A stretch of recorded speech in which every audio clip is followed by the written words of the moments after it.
bienvenue. Aujourd'hui, on plonge dans une exploration assez singulière, je trouve, à partir de quelques textes courts mais denses. Il s'intitule « Le pont invisible et l'autorité du passage ». Et en gros, il nous offre une sorte d'allégorie, un conte philosophique, on pourrait dire, sur une forme de leadership, d'influence, qui sort un peu des clous. Une influence qui repose pas sur les titres, pas sur le pouvoir formel, quoi. Oui, une autre forme d'autorité en quelque sorte. C'est intriguant. Exactement. Alors nos sources pour cette discussion, c'est ce récit principal, le conte du pont invisible. Il y a aussi une section leçons qui tire des enseignements plus directs. D'accord. C'est une question fondamentale, ça. Carrément. Et cette image, elle est forte. Un jeune homme qui avance sur l'eau, comme s'il suivait un chemin que seul lui peut voir. Allez, on entre dans le vif du sujet. Alors, le décor du conte, il est planté direct, un village. Mais un village profondément divisé. Une vieille querelle, tenace. Ah, le classique conflit qui enquiste. C'est ça. Les familles sont déchirées, il y a un fossé entre les générations. Même les chefs, ils passent leur temps à s'accuser les uns les autres. Sans fin. Et le fleuve, j'imagine, symbolise tout ça. Exactement, pour bien marquer la fracture, il y a un fleuve qui coupe le village en deux. Et le truc, c'est que plus personne ne traverse. Le dialogue est complètement rompu, c'est l'impasse totale. D'accord. Une communauté coupée en deux, littéralement et symboliquement. Voilà. Et c'est là-dedans, dans ce climat lourd, tendu, qu'apparaît notre personnage principal, un jeune homme. Et le texte insiste bien sur sans statut particulier, sans pouvoir reconnu. L'anonyme, en quelque sorte. C'est un peu ça. Il est là, sur la berge, il observe. Il observe la détresse collective. Il entend les disputes, il ressent les rancœurs. Et la question qu'on se pose, c'est qu'est-ce qu'il peut faire, lui qui n'est personne d'important, a priori. Mais oui, cette mise en scène de départ, elle est très parlante. La division, elle est presque physique avec ce fleuve. C'est pas juste une barrière géographique, ça incarne vraiment la rupture émotionnelle, la rupture sociale, Oui. spirituelle peut-être même.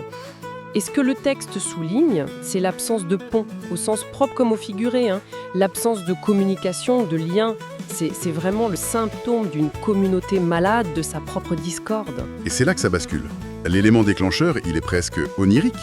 Une nuit, ce jeune homme, il rêve. Ah ouais. Il voit un pont qui relie les deux rives, mais un pont immatériel, invisible. Et au réveil, et c'est ça qui est fou, il doute pas une seconde. Il agit, direct, d'après sa vision. Il ne se pose pas de questions. Apparemment non. Il va vers le fleuve et il commence à marcher sur l'eau, comme s'il suivait les contours de ce pont rêvé. Un chemin que lui seul semble percevoir. Waouh, l'acte de foi absolu. Carrément. Et la réaction de la communauté, elle est immédiate et assez prévisible, on va dire. J'imagine, oui.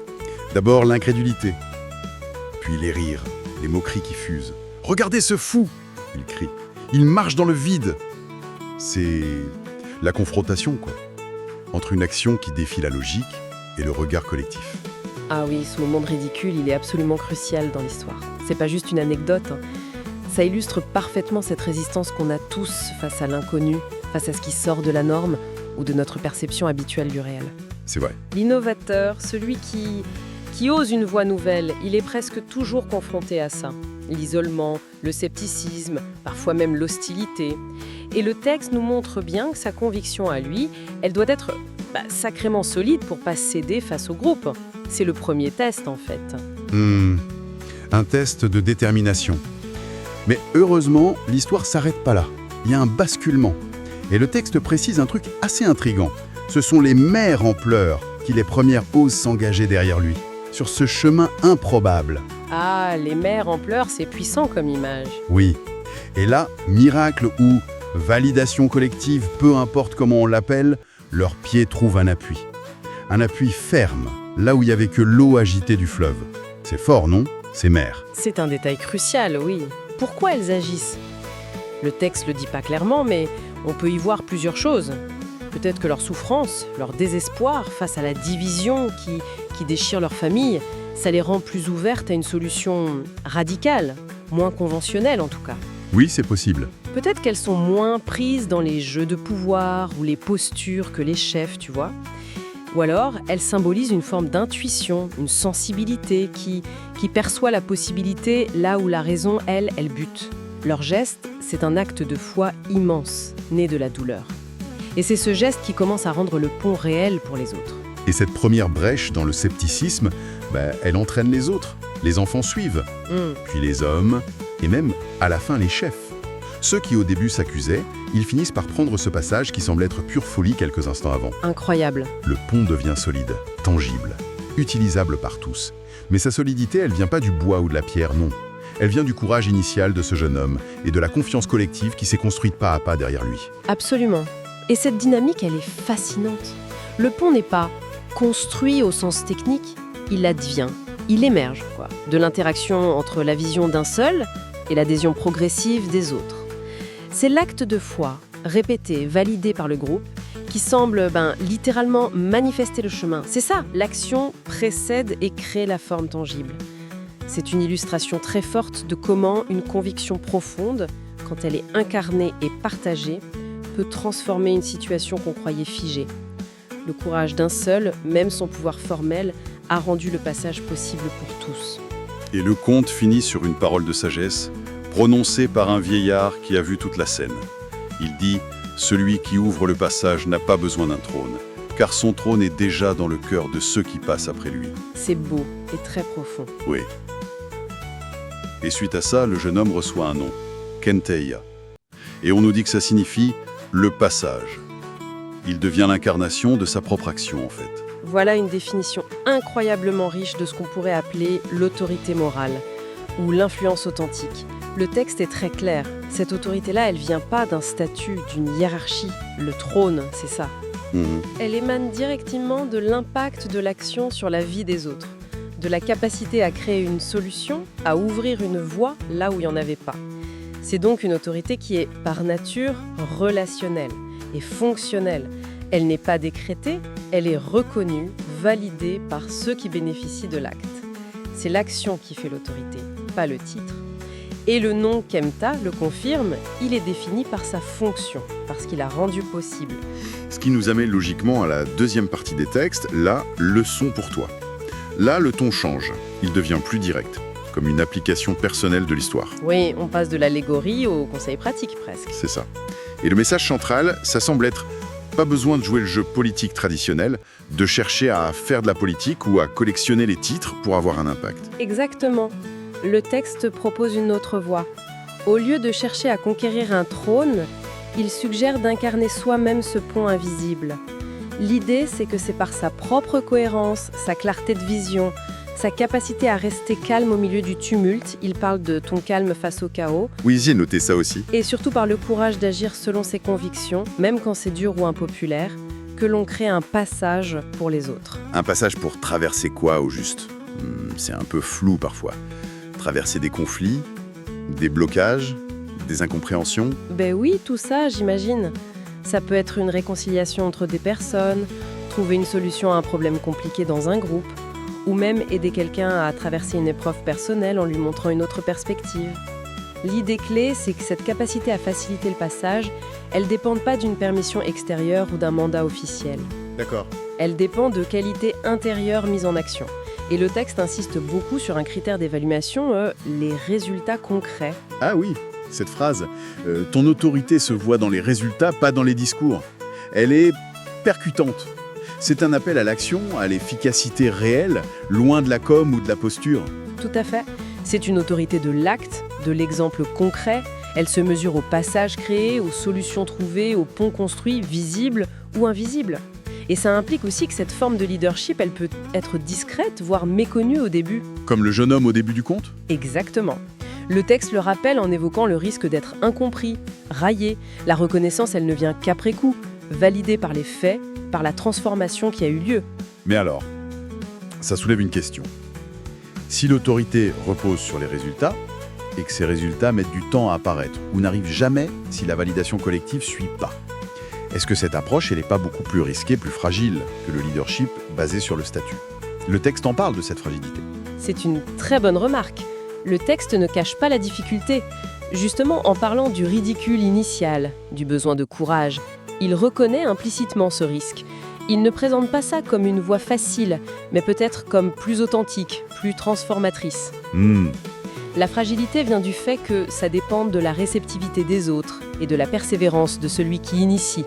Mais en même temps, le texte suggère que la force de cette approche, c'est sa capacité à générer une solution là où les structures de pouvoir établies ont échoué, comme les chefs du village divisés. Ah oui, juste. C'est une forme de leadership qui émerge souvent dans les interstices, dans les crises, les blocages profonds, là où les solutions habituelles ne marchent plus. Donc oui, ça demande une conviction énorme, une sorte de foi dans sa vision et beaucoup de patience. Une patience d'autant plus grande que l'influence n'est pas forcément reconnue tout de suite. C'est un leadership de l'ombre parfois, au moins au début. Oui, on pourrait dire ça. Il ne cherche pas la lumière, mais l'efficacité. Le but, c'est pas la gloire personnelle, c'est la création du passage.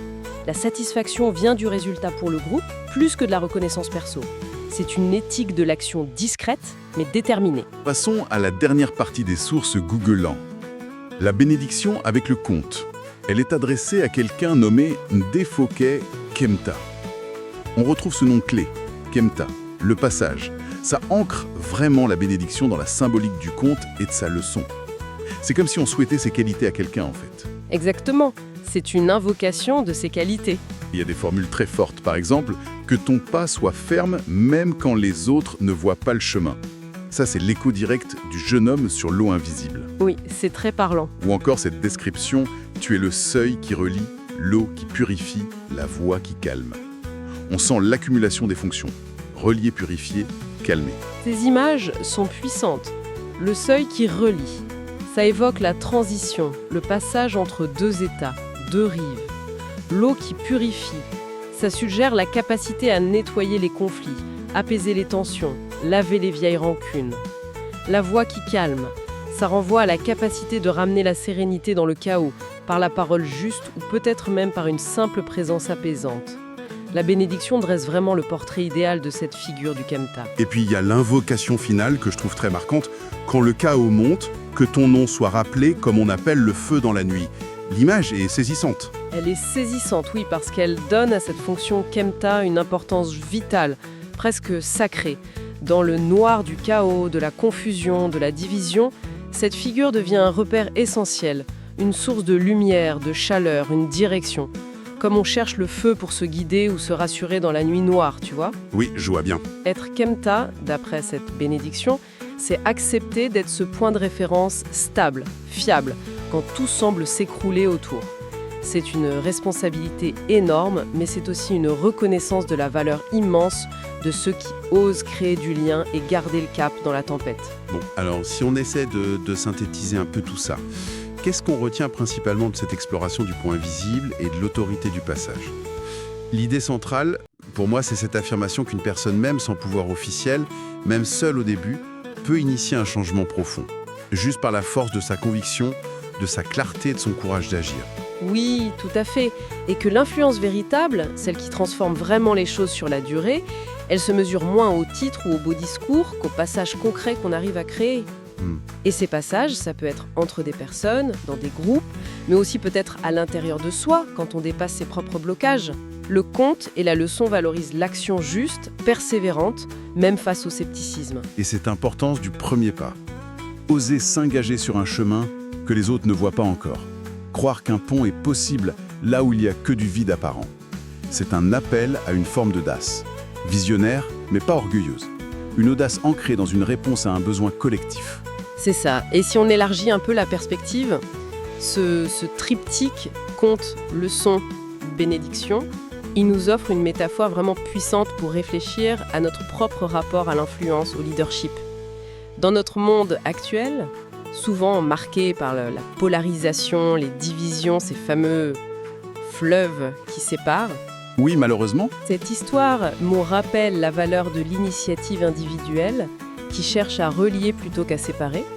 Elle nous interroge sur ce qu'on considère comme une vraie autorité, celle qui vient du statut, du pouvoir formel, ou celle plus discrète peut-être, qui émerge de la capacité à créer du lien et à faciliter le passage. Le texte, lui, penche clairement pour la seconde option. C'est clair. Et tout ça, ça nous laisse avec une question en suspens, une sorte de miroir en fait. Dans nos propres vies, au travail, en famille, dans nos communautés, quels sont ces fleuves de division qui nous semblent infranchissables? Où sont les dialogues rompus, les ponts coupés?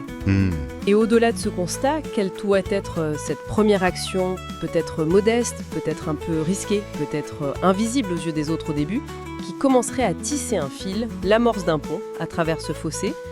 Le texte, célèbre, celui qui initiait le passage, mais il soulève aussi implicitement la question de notre propre réceptivité.